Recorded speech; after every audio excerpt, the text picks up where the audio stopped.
One chance, people. Give me your best shot. All right, that was pretty good. Okay, now watch this, everybody. Grab my other arm. Okay, now watch this. I'm just gonna break the wrist and walk away. Break the wrist, walk away. Chief. Okay, it's just that simple. Now, I want you to kick me. Come on, kick me. Okay, do it again. Do it again. Ouch. Okay, you'll block it every time. Have a seat. Diedrich Bader joins us now. He's, of course, the actor you just saw in Napoleon Dynamite, also famous for playing Oswald. Drew Carey, now also voicing Batman, The Dark Knight. Welcome to the show, Diedrich. How are you? Bow to your sensei. I'm well, thanks. How are you? I'm excellent. I'm really glad you're on. First, I want to start from the beginning. You know, Drew Carey show is, of course, your big breakthrough hit. That's where everybody begins to recognize you. I take it. You correct me if I'm wrong. But I see on IMDb that you did about 283 things before that. Yeah, I know. When they really discovered me, I was the old new talent. Yeah, how does that work, man? I mean, were you in L.A., you know, going from one bedroom to one bedroom, trying to hang in there, and then you finally break through? And did you get discouraged at all throughout that stuff, or did you think it's going to happen? Well, you know, I had gotten to the point. I had always worked. I showed up in town and I started working, but I felt like I wasn't getting anywhere. I mean, I was doing like a whole series of different, guest stars and pilots, and Drew Carey was actually my 7th pilot. Wow. Yeah, and so I felt like I wasn't getting anywhere, and I was just getting ready to leave. And that's actually when I got the Hillbillies, and then from the Hillbillies I got Drew Carey from the Hillbillies, because actually Drew liked the Hillbillies so much that he cast me. Oh, that's interesting. And so he saw you somewhere else, and then he brings you in, and then this is the one pilot that winds up working. Where were you from originally? I'm from outside of Washington, D.C., a little town called Alexandria, Virginia. Oh, that's excellent. I spent 3 years in Arlington. Oh, no kidding, really? Yeah. So you were thinking of going back to Alexandria. What were you going to do if you went back? Oh, I wasn't going to go back to Alexandria. I was going to go to New York City and try to be a stage actor. Oh, wow. Yeah. I was on basically the 5-year plan, like Stalin. It worked out a little better I think it worked out better for you. Yeah, than for Stalin? Yeah. Yeah, well, who knows? Well, it worked out fine for him. Didn't work out so well for the rest of the country. That's right, exactly. I didn't actually have anyone killed in the meantime. So, Diedrich, you know, Drew Carey winds up becoming a huge hit. You're one of the big stars of it.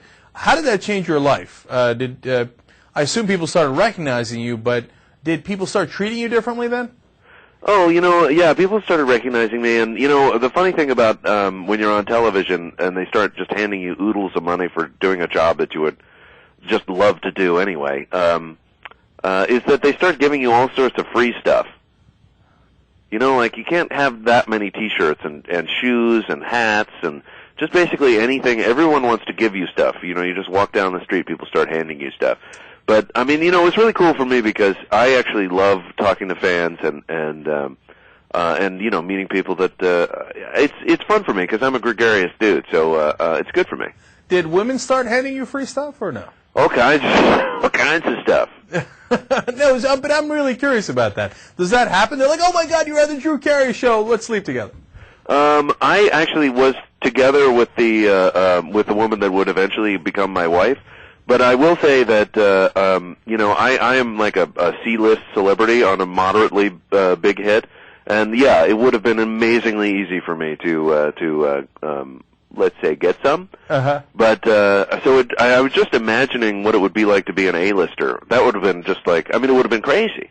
Yeah, I imagine, man. What I'm always curious about is, like, look, I get it if you're at an industry event, cocktail hour, whatever, and people want to get into the industry, and there's a lot of hot girls, etc. But I always wonder, so that part is easy, I always wonder if you walk into a bar, and they're like, oh my God, it's Oswald, I got to sleep with him. Right. Like, I wonder if that happens. Did anybody throw themselves at you in those type of scenarios? Well, not that blatantly, but women pay more attention to you if you're on television than if you're not. That's just incentive to the kids out there. That's the right kind of incentive. All right, of course, you've done 800 things after that, but we just played that Napoleon Dynamite clip. When you were doing that movie, did you had any sense that it was going to be that huge? I had no idea. You know, it's one of those things, this is advice that I give to basically every actor in Hollywood. If they have the opportunity to be able to choose a script that you think is really funny. And, you know, my agent tried to talk me out of doing this movie because they were paying me $500 and they had no money, and you know, it was in southern Idaho and they didn't have any budget or any distribution or anything. But I thought it was really funny. Same thing with Office Space, where, you know, it didn't seem like they were getting like the let's say just the biggest stars available, and you know, Fox wasn't really crazy about it, and they were just sort of doing it, and but I thought it was really funny, so I really wanted to do it, and those are the ones I'm most proud of.